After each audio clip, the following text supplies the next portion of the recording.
Hola chicos, buenas tardes. Hola, hola. ¿Cómo me escuchan, Mariel? Hola. Muy bien, doctor. ¿Se escucha bien el audio? Sí, doctor. Ya, gracias. Buenas tardes a los que ya están en línea, o parte de las buenas noches. Daremos unos segundos para que los compañeros continúen conectándose y vamos a dar inicio a la clase. El día de hoy vamos a abordar el contrato de mandato, más conocido en nuestro medio como el poder, el famoso poder.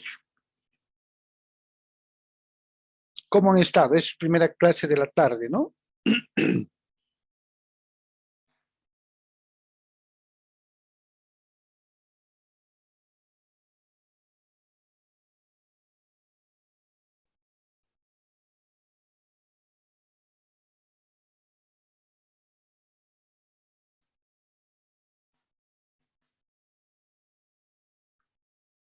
Bien, entonces siguen conectándose los chicos. Un par de segundos más para poder entrar. Por favor, no olviden los que ya están en línea, no olviden registrarse en el chat.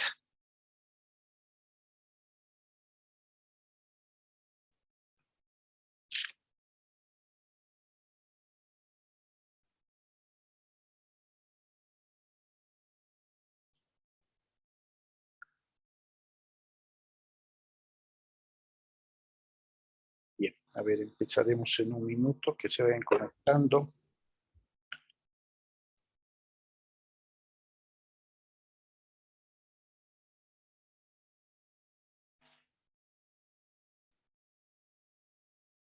Bien.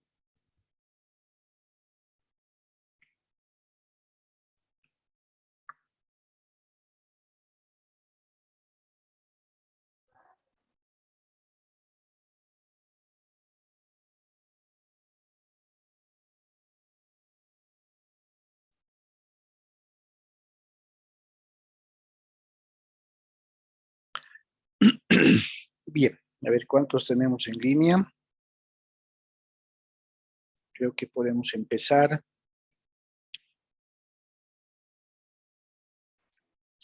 Reitero, por favor, no olviden registrarse en el chat. Buenas noches, doctor. ¿Cómo estás, Jacqueline? Muy buenas noches. Bien, vayamos empezando mientras se conectan los demás compañeros.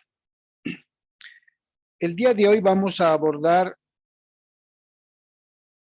otro tipo de contrato. Les decía, el contrato de mandato o poder, más conocido usualmente como poder, ¿no? Denominado en el Código Civil como mandato. Viene de cierto modo de un término de origen mandar, delegar, facultar, a realizar ciertos actos a otra persona por encargo de un titular, asumiendo la responsabilidad que la realización de esos actos conlleve.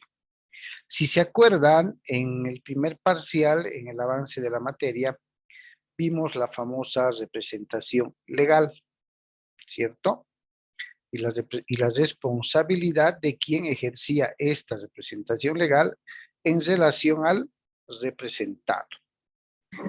El mandato poder, por así decirlo, tiene su origen, como bien sabrán ustedes, en el derecho romano.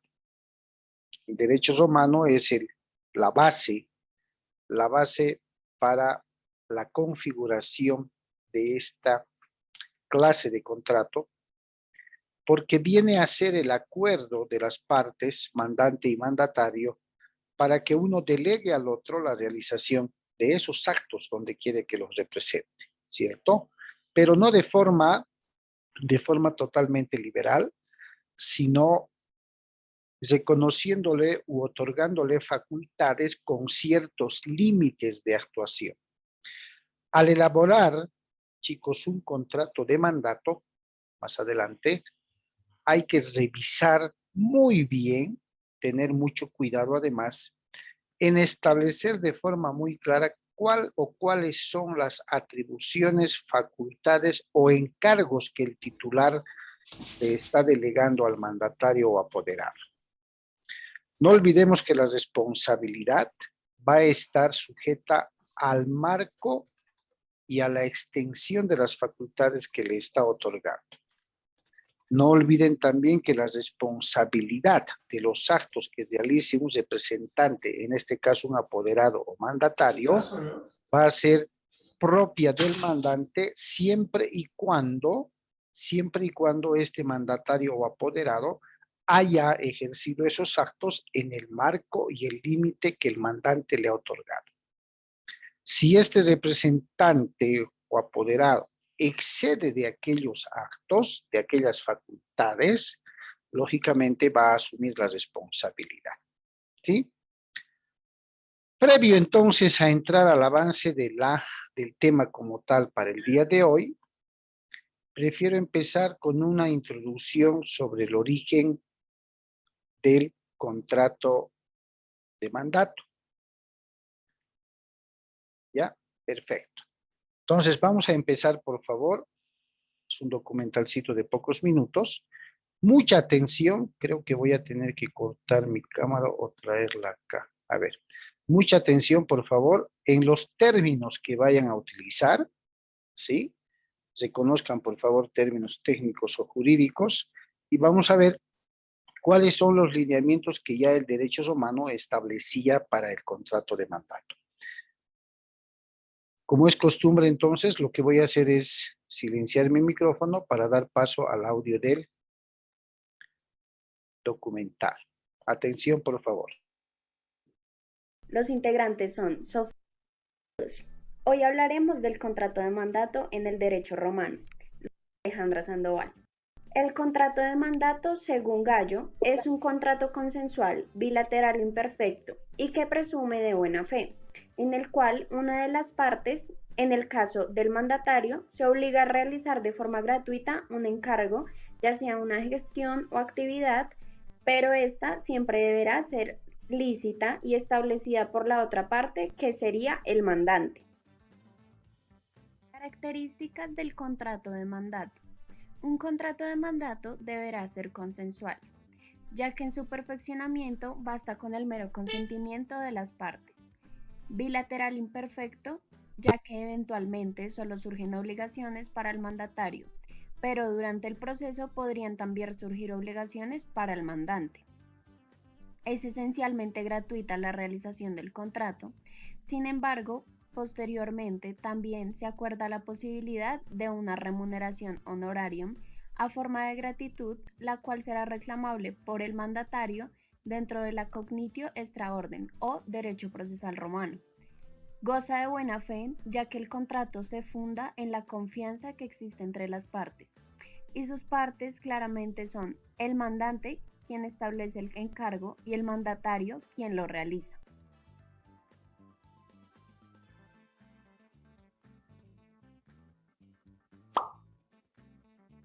Dentro del contrato de mandato existen diferentes clases para la realización de este. Estas son, primero, el contrato de mandato específico. Ocurre cuando el pacto entre ambas partes sea con un único fin concreto. El segundo es el contrato tácito. Este surge cuando tanto el contrato sobre el mandato como la aceptación por parte de quien lleva a cabo la actividad sea por sobreentendidos, es decir, que ambos son evidentes. Tercero, el contrato expreso. En este tipo, la voluntad de los comparecientes queda expresa mediante instrucciones, obligaciones y términos claros del acuerdo. Cuarto, tenemos el contrato oneroso. En este, el mandante acuerda la entrega de una remuneración al mandatario. En caso de no cumplirla, se entiende como un incumplimiento de la obligación. Y quinto, tenemos el contrato gratuito. En este tipo de contrato no existe ningún tipo de retribución a cambio de la realización del encargo.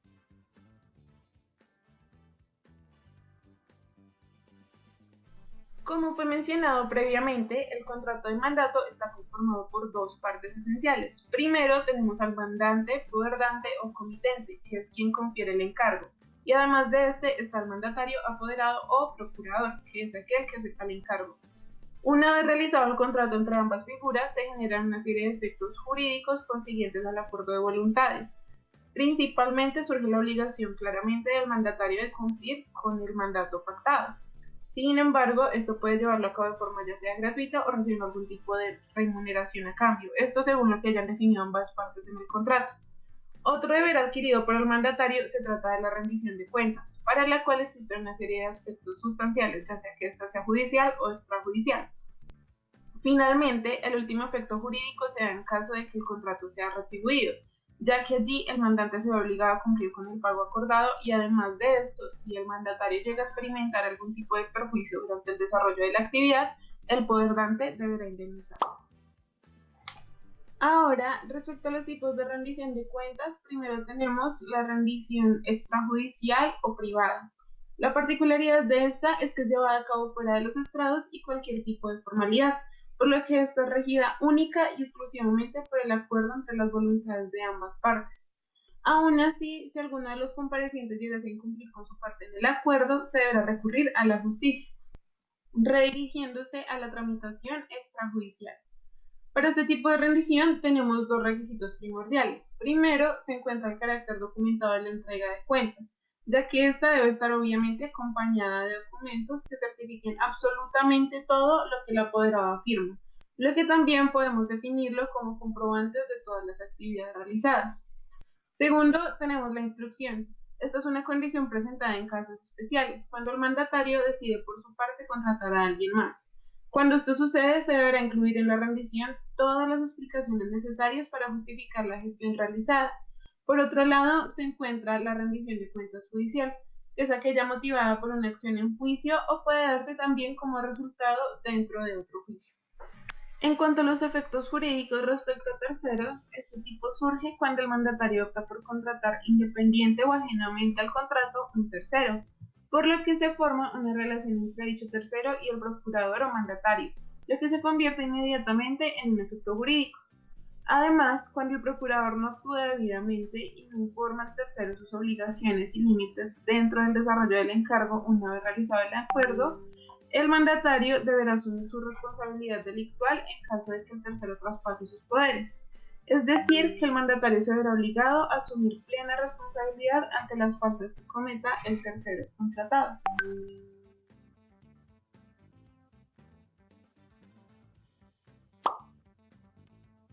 ¿Qué manera puede llegar a extinguirse el contrato de mandato? El contrato de mandato puede extinguirse por el cumplimiento del encargo o su imposibilidad de ejecutarlo. También, dado su carácter personalísimo, el mandato se extingue por la muerte del mandante o del mandatario. Por revocación por parte del mandante, aunque éste se obliga en base a la buena fe a indemnizar al mandatario y a reconocer lo actuado hasta ese momento. Y por último, por renuncia del mandatario, siempre que lo haga por justa causa, en tiempo oportuno y sin perjudicar al mandante.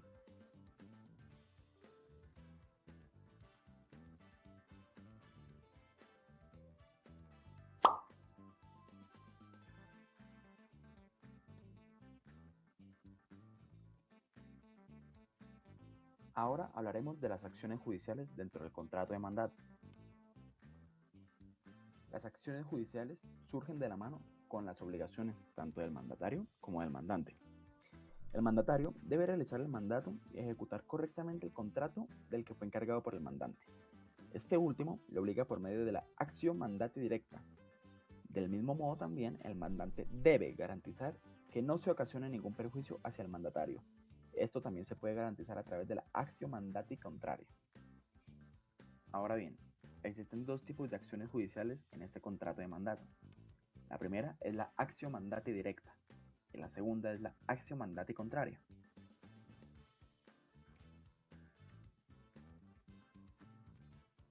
Actio mandati directa. Es una acción que nace a partir del no cumplimiento de lo mandado en el contrato de mandato. Esta se establece en contra del mandatario para exigirle el buen cumplimiento del mandato. Y por último, tenemos la actio mandati contraria. Esta es una acción que establece el mandatario en contra del mandante, en caso de que éste no reembolse los gastos surgidos durante el desarrollo del mandato. Como dijimos anteriormente, el mandante debe garantizar que no se ocasione ningún perjuicio hacia el mandatario.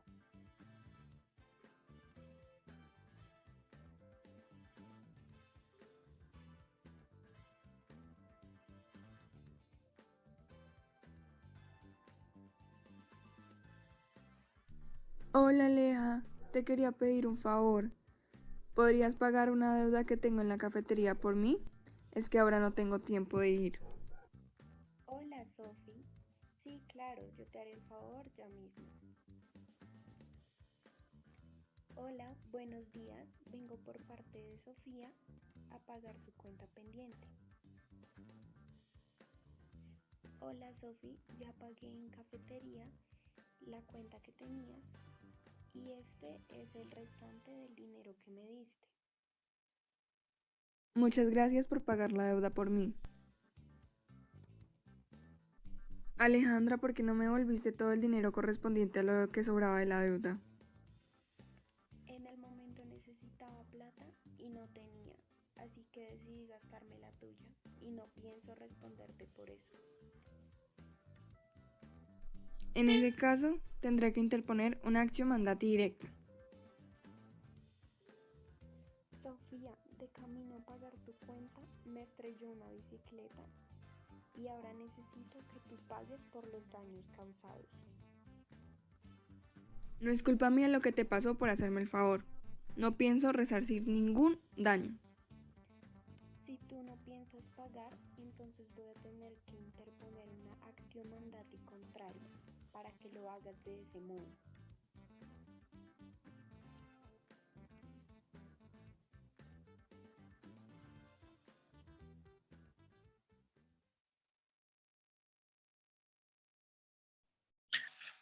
Bien, jóvenes.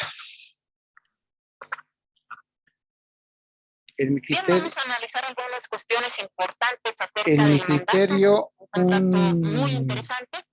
Según el Código Civil, el mandato es un contrato por el que el documental mandatario bastante se obliga a interesante, ejecutar por cuenta del ¿cierto? Muy ilustrativo. ¿Quién tiene algún comentario?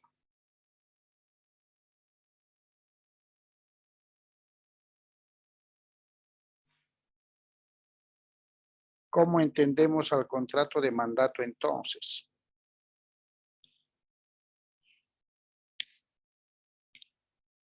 ¿Qué Doctor, que en el contrato de mandato intervienen dos personas también, que es el mandante y el mandatario o apoderado.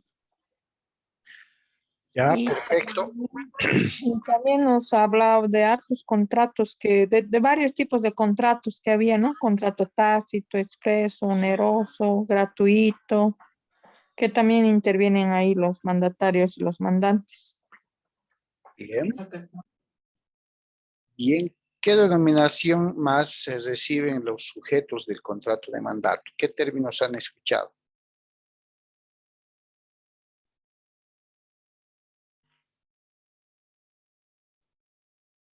Exponiente, Los primeros, mandante, mandatario. Poder dante, poder conferente. Sí, ¿Sí? sí. Apoderado.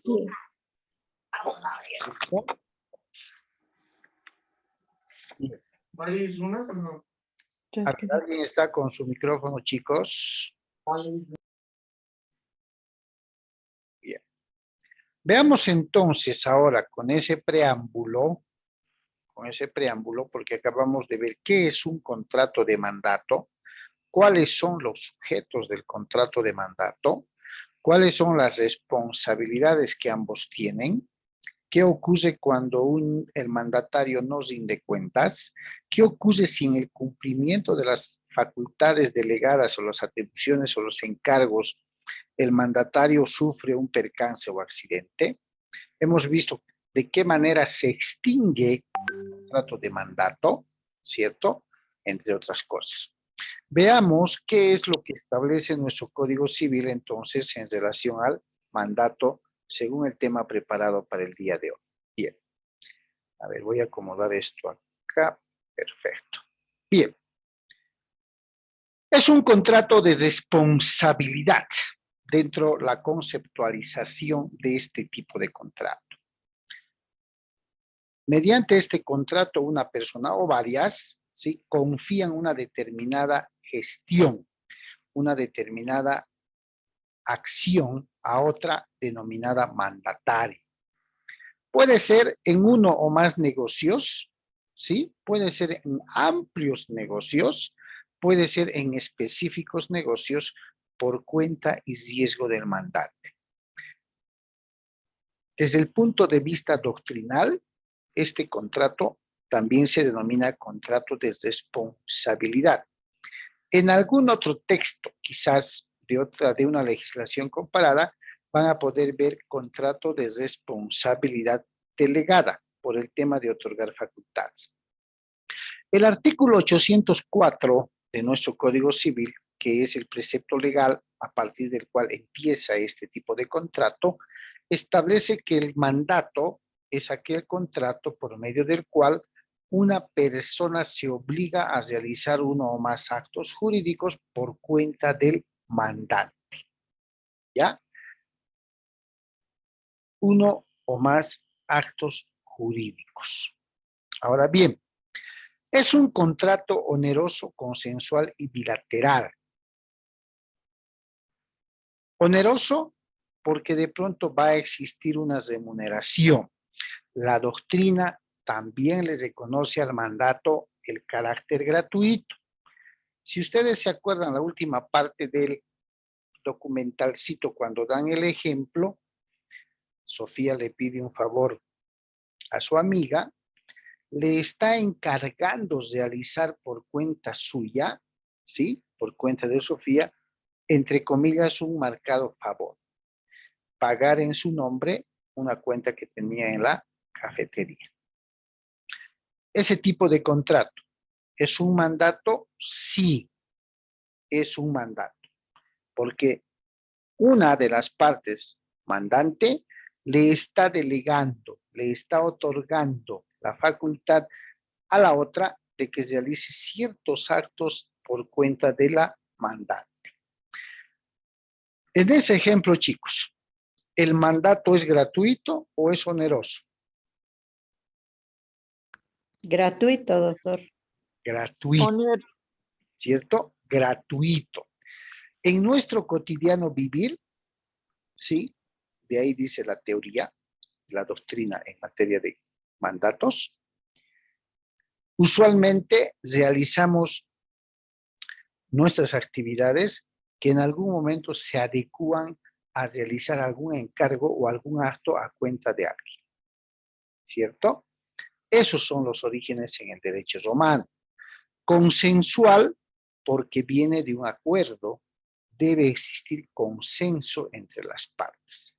Y bilateral, porque fuera de estar dos sujetos presentes, existe una obligación y compromiso recíproco de alguien que delega y de la otra que cumple con ese encargo. Si se han dado cuenta en los ejemplitos al finalizar el documental, ¿cierto? En el primer ejemplo, la mandataria le dice que sí, que no hay ningún problema. Es decir, está prestando su consentimiento, ¿cierto? Por el solo consentimiento del mandante y mandatario se perfecciona este tipo de contratos. ¿Estamos? Bien. Clases. Hemos visto, como hace un momento decía Jacqueline, hemos visto en el documentalcito contratos. A ver, esto lo voy a suprimir un momento, por favor, van a disculpar la cámara. Hemos visto entonces hace un momento un contrato, un mandato o contrato expreso, un mandato tácito, un mandato específico y así sucesivamente. Nuestro Código Civil reconoce dos grandes grupos de contratos de mandato. Expreso o tácito por un lado, como clases, y es lógico pensar, como decía el documental, que el mandato expreso puede hacerse por documento público o privado o por carta, o darse de manera verbal, como ustedes acaban de ver en el documental. Según el carácter del encargo que tenga que realizar el mandatario. Va a depender mucho qué tipo de encargo, qué acto le está encargando el mandante al mandatario a realizar. ¿Ya? Vamos a explicar y se deben estar preguntando ahorita, ¿y qué tipo de mandato puede extenderse o puede realizarse en documento privado? Vayan pensando, por favor. Bien, veamos. Aceptación, ¿sí? Como perfeccionamiento del mandato. El contrato de mandato se va a perfeccionar, como dijimos, por la aceptación del mandatario. Su aceptación puede ser solo tácita y va a resultar de ciertos hechos o actos que realice que hagan presumir que lógicamente ha aceptado los encargos a realizar por cuenta del mandato. Como siempre resulta ser de los actos tácitos, ¿cierto? Ciertos actos o hechos nos hacen presumir que ha aceptado, ¿sí? Por otro lado, ¿qué ocurre cuando el mandato se debe hacer entre ausentes? Además de que el mandato va a ser conferido para realizar ciertos actos acordes a la profesión del mandatario. Y ahí entramos por lo general los abogados. ¿Sí? Ahí entramos por lo general los abogados. Dice, se presume aceptado el mandato entre ausentes si el negocio para el cual fue conferido se refiere a la profesión del mandatario o si sus servicios fueron ofrecidos mediante publicidad y no se excusó de inmediato. En este último caso, debe adoptar las medidas urgentes de conservación que requiera el negocio. Parece confuso la terminología. Disgreguemos entonces. Poniéndonos a nosotros de ejemplo como abogados, chicos, como abogados, es usual, no voy a decir que es natural, es usual que algunos clientes para determinados procesos, por eso dice, va a depender mucho del negocio jurídico, es ciertamente usual que nos deleguen o nos designen como su representante legal, como su apoderado, en función a los servicios profesionales que debemos prestar, para algún proceso judicial, para algún trámite, para alguna actuación previa de cobros o cobranza de dineros, recuperación de documentaciones, recabar ciertos datos, recabar cuanto acto jurídico sea necesario para que el mandante pueda más adelante realizar algún acto directo o en su caso se llaman diligencias preparatorias para entrar a juicio. Va a depender mucho de la naturaleza de actos que se quiera realizar. Es usual que este mandante se fije en su abogado, lógicamente, para poder otorgarle este mandato. Y mi pregunta es, en este caso particular que estamos viendo ahora en la pantalla, ¿el mandato será gratuito o será oneroso? Es oneroso, doctor, porque hay que cancelar. ¿Qué dicen los demás? Ana María nos dice que es oneroso.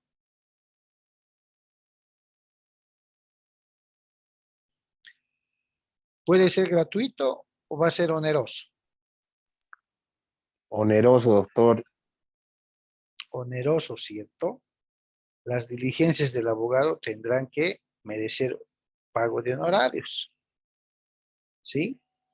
Fuera de los honorarios por el proceso, por el trámite, por los actos a realizar, ¿cierto? El costo que pueda tener como profesional, la representación legal mediante un contrato de mandato va a tener también su costo. ¿Por qué? Porque es un mandato formal. Porque es un mandato que se lo va a delegar, se lo va a entregar u otorgar con las formalidades que la ley establece. Vamos a ver si se va a otorgar en documento público o en documento privado. Bien, hemos visto el mandato expreso o tácito, ¿cierto? De forma expresa, conforme lo vimos, y tácito, como es costumbre, por ciertos actos o hechos que nos hacen presumir que ha aceptado dicho mandato. Este es el mandato o tipo de mandato o clase de mandato que más utilizamos en la mayoría de las actuaciones. El mandato es especial, ¿sí? El mandato se va a denominar mandato especial cuando sea para uno o muchos negocios determinados, ¿sí? Determinados, es decir, específicos, ¿ya? La clasificación que nos mostraba el documental, es decir, mandato específico, en nuestra legislación está nominada como mandato especial. Va a ser especial cuando sea otorgado para uno o muchos negocios, pero determinados. Ejemplo, el mandante faculta al mandatario para que en representación de sus acciones y derechos, 1. Se apersone ante el Gobierno Autónomo Municipal de Cochabamba a objeto de realizar el trámite de aprobación de plano de lote, pudiendo iniciar, proseguir hasta concluir. Y de ahí una serie de facultades. Más poder para que una vez concluido la aprobación del terreno de lote, pueda tramitar la inscripción catastral del mismo inmueble, debiendo apersonarse ante las dependencias del Gobierno Autónomo Municipal de Cochabamba. Y por último, le faculta para apersonarse ante derechos reales a objeto de realizar el trámite de registro e inscripción de tales documentos, por así decirlo. Ese es un poder especial que está siendo otorgado para uno o muchos negocios, pero determinados. Aprobación de plano, inscripción catastral, inscripción en derechos reales. ¿Ya? O general para todos los negocios del mandante, también llamado en nuestro lenguaje popular poder amplio. Han debido escuchar poder amplio o general, o poder especial o específico o expreso le llaman. El mandato general, como su nombre dice, general, ¿cierto? No comprende ciertos actos específicos o determinados, sino todos los actos de administración que el mandante requiere que el mandatario cumpla. Cuando se trate de vender, transferir, transigir, enajenar quiere decir vender, transferir, ¿cómo se llama? Básicamente, la enajenación perpetua o hipotecar o de cualquier otro acto de disposición, ojo, el mandato debe ser especial o expreso. Debe ser con clara letra y comprensible una facultad determinada que diga, a ver, en el mismo ejemplo, para apersonarse a la alcaldía a realizar el trámite de aprobación de plano de lote. Una vez concluido, se apersona a realizar el trámite de inscripción catastral. Una vez concluido, se apersona derechos reales para la inscripción o registro de dichos trámites. Terminado esos trámites, viene lo expreso. Le faculta para poder transigir, enajenar, vender o hipotecar cualquier otro acto, dar en garantía, otorgar en anticrético, otorgar en alquiler el inmueble antes descrito, propiedad del mandante, ¿no ven? Pudiendo firmar contratos de compraventa, contratos de alquiler, contratos de anticrético, contratos de hipoteca, concurrir ante notarías de fe pública, objeto de protocolizar, firmar, rubricar y así sucesivamente. Nos está diciendo la norma que cuando el poder o en el poder o mandato se delegue ciertos actos que signifiquen disponer del bien del mandante o de algún derecho, esa facultad de disposición, llámese venta, transferencia, hipoteca, anticrético, alquiler, ese acto de disposición debe estar expresamente mencionado en el contrato de mandato o poder. ¿Ya? Debe estar expresamente.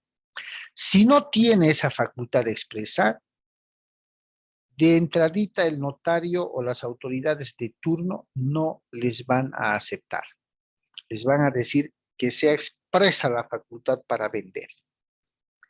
Como por ejemplo sucede en depósitos judiciales, cuando uno quiere cobrar con poder algún depósito judicial, sea asistencia familiar, el pago de una deuda o lo que sea.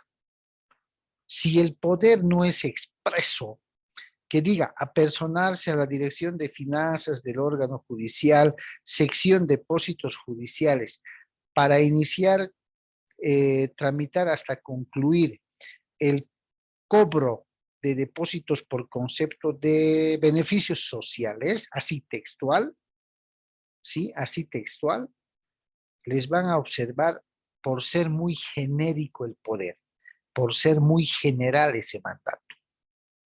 Especialmente en los actos de disposición, si les van a delegar o ustedes van a delegar, debe ser expreso. Debe ser expreso. ¿Listo? Bien. Ahora, puede otorgarse un mandato colectivo. ¿Sí? El mandato colectivo no es otro que aquel conferido por dos o más personas en un solo acto único y para un negocio común de los mandantes. Obliga y responsabiliza de forma solidaria a cada una de ellas con el mandatario, para todos los efectos jurídicos que pueda tener el mandato. Así como ha sido otorgado o es otorgado por dos o más mandantes, puede ser revocado por los mismos mandantes, a menos que exista un justo motivo para poder continuar y concluir los actos o los encargos que se les ha delegado. ¿Ya? A no ser. Mandato sin representación. Esto ya es, al parecer, contradictorio. Estamos hablando de un mandato formal en la que el mandante o los mandantes pueden otorgar y delegar facultades, ya sea mediante un documento público, privado, al mandatario para realizar ciertos actos, ¿cierto? Ahora tenemos el subtítulo de mandato sin representación. Pero como se nos está venciendo el tiempo, vamos a quedar aquí y denme 2 segundos, les vuelvo a pasar el link de la nueva conexión. ¿Listo? Está bien, Está bien, doctor. doctor. Está bien, doctor. 2 segundos. Enseguida les paso.